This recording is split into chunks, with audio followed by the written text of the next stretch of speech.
What's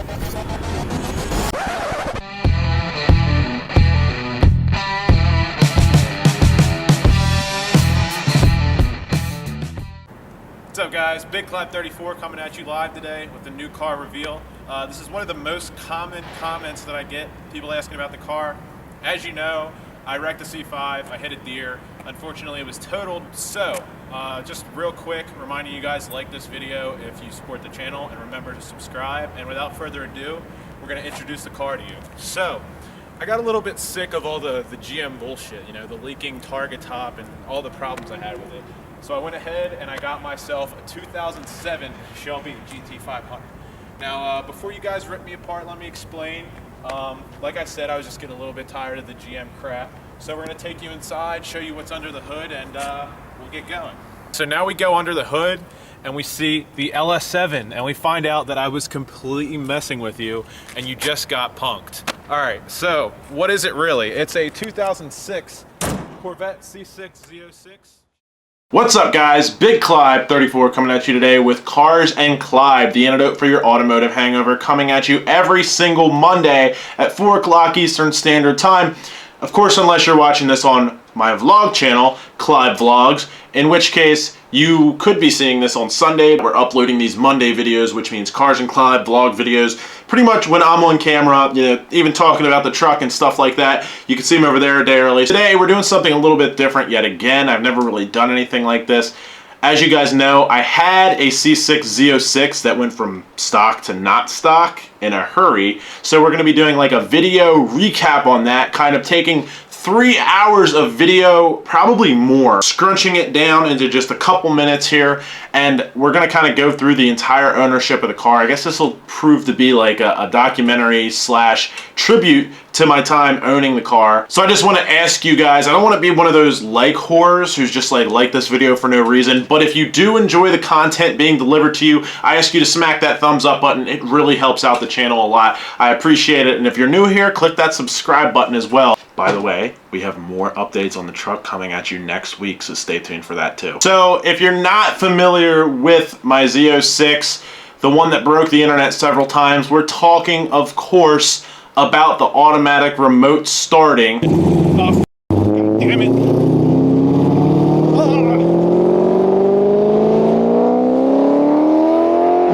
Yes, that video was a joke, by the way. Badass racing.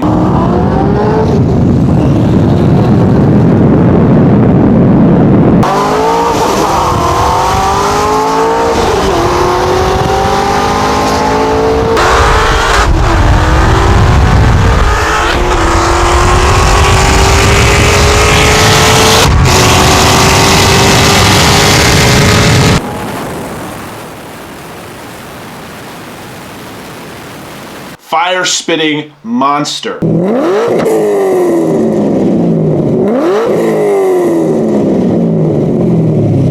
The car, just to summarize for you, was completely stock outside of a Borla axleback, and it had just under 10,000 miles, like 9,700 miles on it or something like that. That would really quickly change, but not after a few quick baseline numbers to see where it sat from the factory as compared to where it would end up going.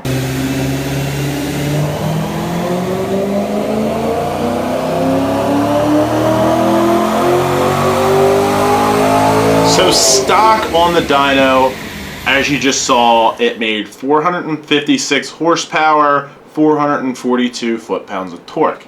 That's a good amount of power, but with my crowd, it wouldn't really be enough. I was planning on modifying the car somewhere down the road. With these cars, if you aren't well versed, basically what happens is they have a malfunction with their exhaust valves, their hollow sodium-filled valves, which end up breaking. And if you have a piece of metal jangling around in your motor, it's gonna...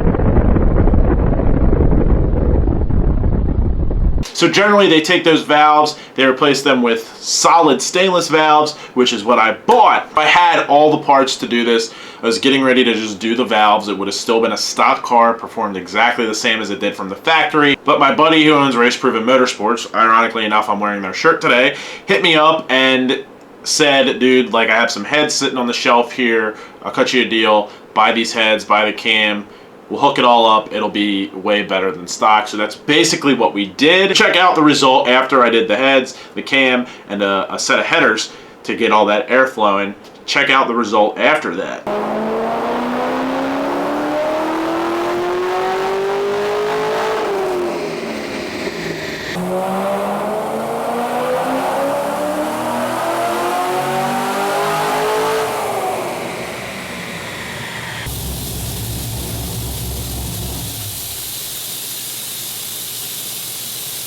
With the valve issue, I was kind of terrified to run or beat on the car at all, because if something happened, I owe a lot of money on a car that I need to invest a lot of money into and will never be worth what it should be worth again, because the motor blew up and it has an aftermarket motor in it. So I kind of waited, but you can bet your bottom dollar that as soon as I got that heads cam package hooked up, I went straight to the track, and I kind of really sucked at driving at that point in time.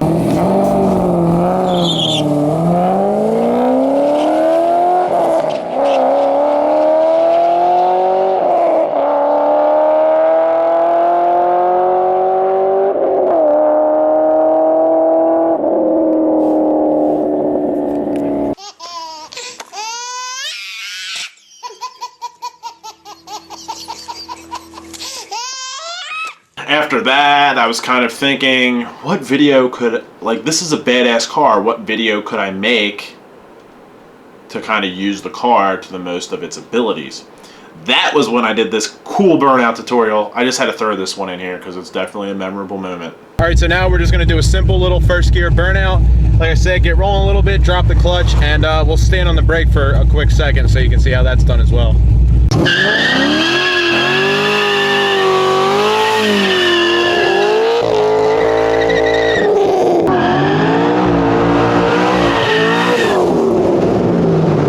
And then it was time for new tires, so I did an even bigger burnout. And I was kind of proud of myself. Oh yeah, and I looked like something that lived in a cave. Like, what the hell is up with this beard right now, bro? If I ever look like that again, someone needs to slap me in the face and tell me to shave. Just skip to the burnout, because this is horrible right now.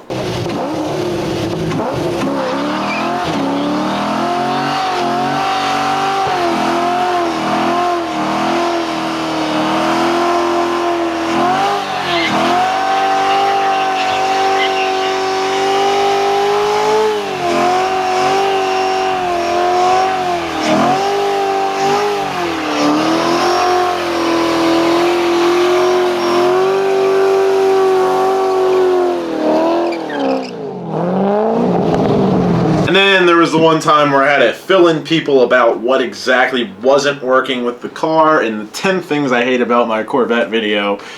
I just had to throw pieces of that in here because that's a classic, and that video got people pissed off. Like, people took that video the wrong way entirely, and it was a lot of fun. Have this nice little rash right here. The center console is awful. I'm gonna complain about it a little bit more. So, the head unit. This thing looks like it's straight out of 1999. You remember when you had the dial-up modem and it took 20 minutes to get on the internet?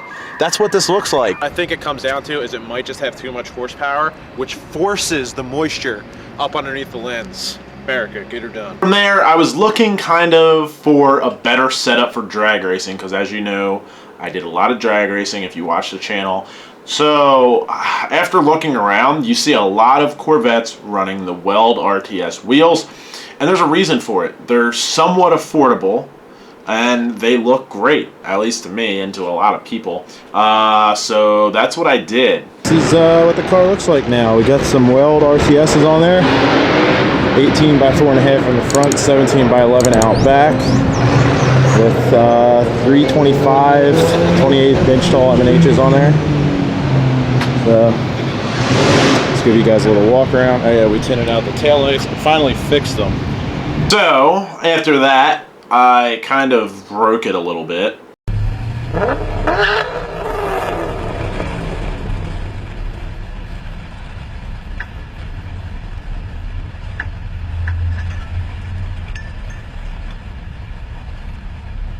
unfortunately broke an axle. So we're on the phone with the tow truck company. In theory, I'm on hold. We're just out here casually driving, not racing or anything, and car broke. well, It's a piece of it. found pieces of it. We gotta find the rest. I don't want anybody. That would suck if you ran that over. Yeah. So we're gonna see what else is up here. Try and get it out of the road.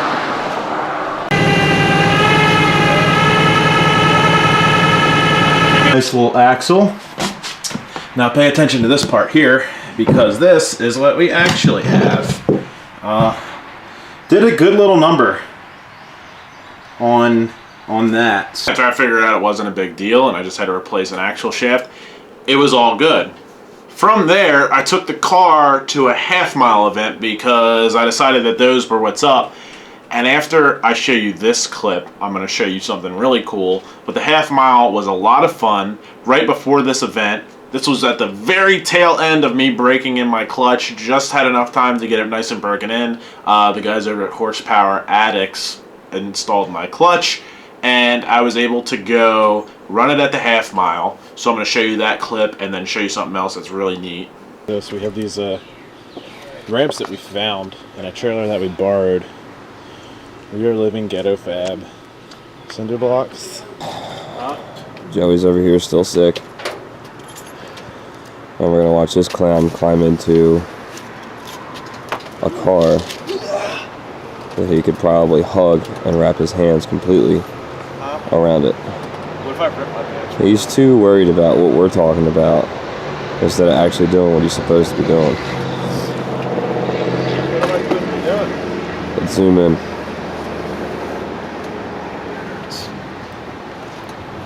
It's too big for this shoe.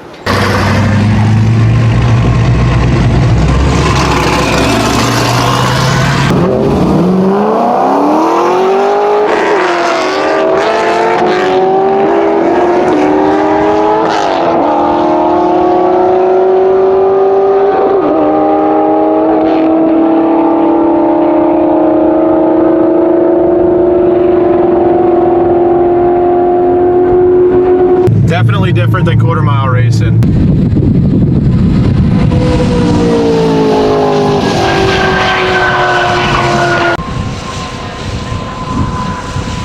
So, what was I going to show you that's really neat? My 100 and... Oh yeah, by the way, if you guys are wondering what this is, silver play button, you know, got to keep it there. Letter that came with it, little custom pair of Speed Society DCs, they're pretty neat. And down in the bottom, I got my little runway shootout, fastest naturally aspirated car there that wasn't a sponsor car. So basically out of the people who just came to run their cars, I think it was 156 point something was my fastest there, which was good enough to get me the record. I would take the car to the track a couple of times on the new drag setup, but shockingly to me, the car didn't do much better than it did on the stock wheels. So if you're a drag racer, you know that the smaller the wheel and the taller the rubber, the better traction you're going to get. So why in the world would it not go faster if everything else was the same? Well, I finally discovered, and if you're in a Corvette, listen up quickly here, that going from a 28-inch tire down to a 26-inch tire would help me out a ton. The shorter tire helped me out a lot, and in August or September of 2016, I was able to finally crack my way into the 10s, so check this out.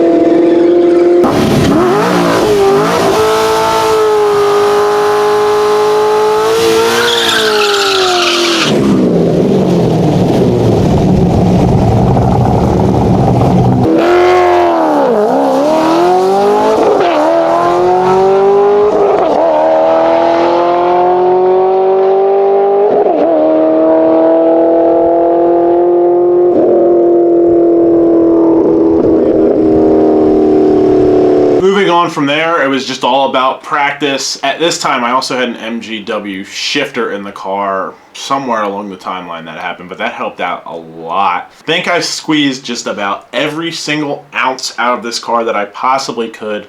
It was cutting like a 1:43 or 1:44 60-foot time, consistently going 10-1 in the mid 130s, 134, 135-ish, and I don't think that the car had any more in it.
Here we are on the left. I left early, but whatever, don't matter.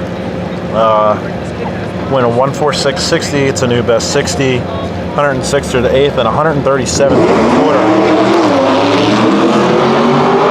It's a 10.157. It was over the winter of 2016 that my girlfriend actually picked me up a two-step for the car for Christmas, which was pretty badass. It made it sound cool.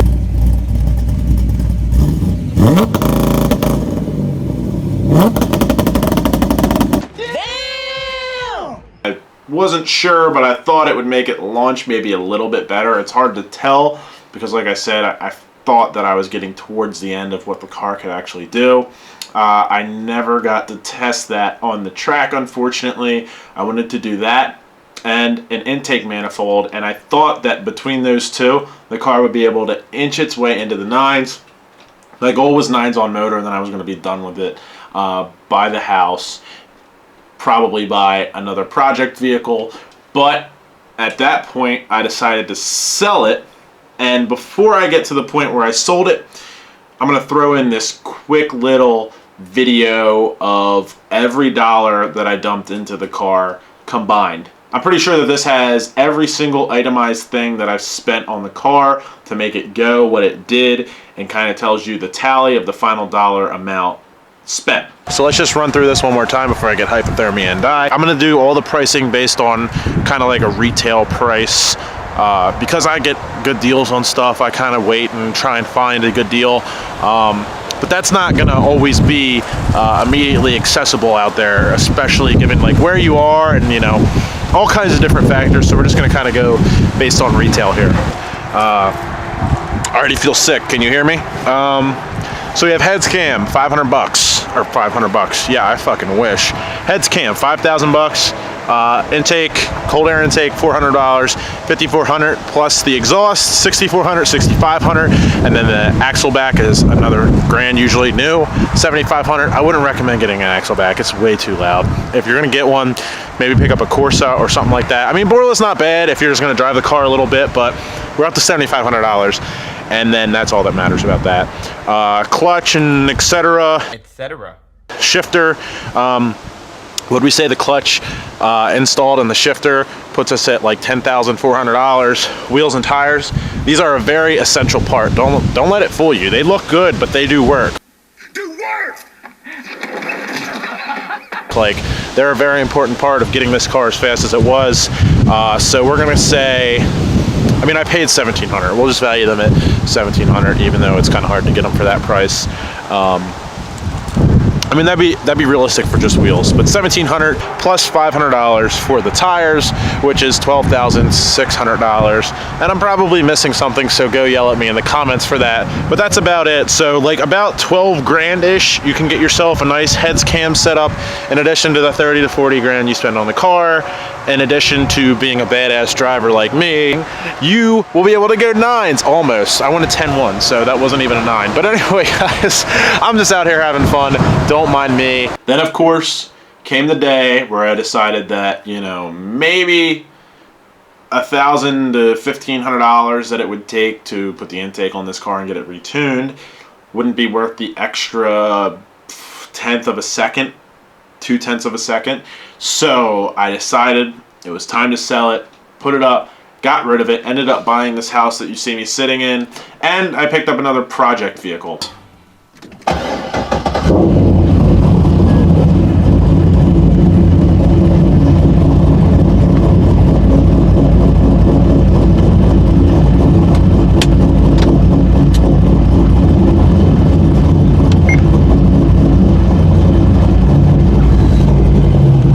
So bittersweet.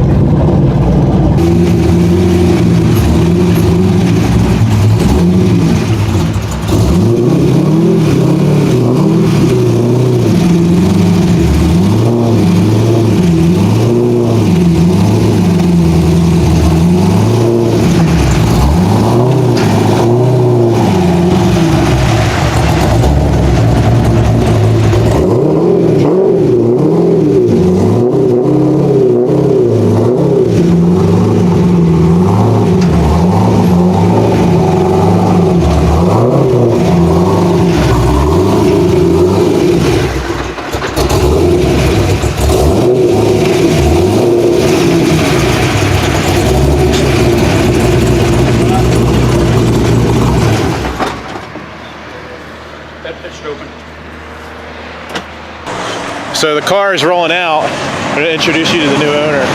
What did you say? You're going to EcoBoost swap it? Yeah, something Ford related. Ford related? You guys can see this thing with a Ford motor very soon.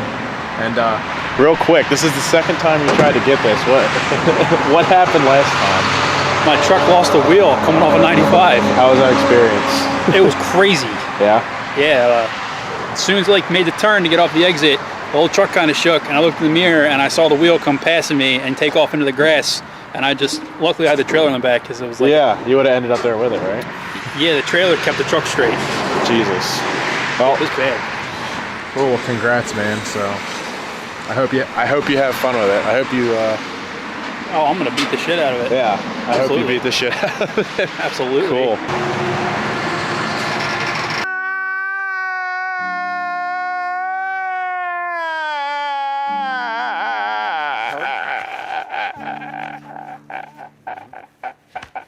So that's about it, guys. That's the journey. I wanted to do this little documentary style video of the journey behind my C6 Z06. Lots of people showed a lot of love to that car. It did a lot of great things. I was actually very proud to be the driver behind the wheel of that car because it was kicking ass across the board. Like, there were not other heads cam C6Zs running that. It just, there's a couple. There's an elite few that are in that club, and I didn't think that I would be there, but I busted my ass, practiced the hell out of driving, and eventually got to a place where, you know, it's a really competitive place to be. So I was proud of it. And now it's time to move on to another project. So we're working on the Silverado. Like I said, I was filming a video for that just this week, and I got most of it done, had a tiny little bit, like a couple shots left, and I didn't want to put out an incomplete video and slice it into 2 videos and kind of bullshit you guys. I want to give you the whole thing. So we will definitely, as long as the DMV is open this week, have more videos of that truck coming up next week, Monday, Sunday, if you're subscribed to the vlog channel, Clyde Vlogs. So thank you guys for watching. I appreciate it. Smack that like button, please. Subscribe down below. Comment below, tell me what you think. Tell me what your impression was of this whole build. That's about all I got for you guys. So I'll talk to you later, next week, every day this week. You know the drill. See you guys.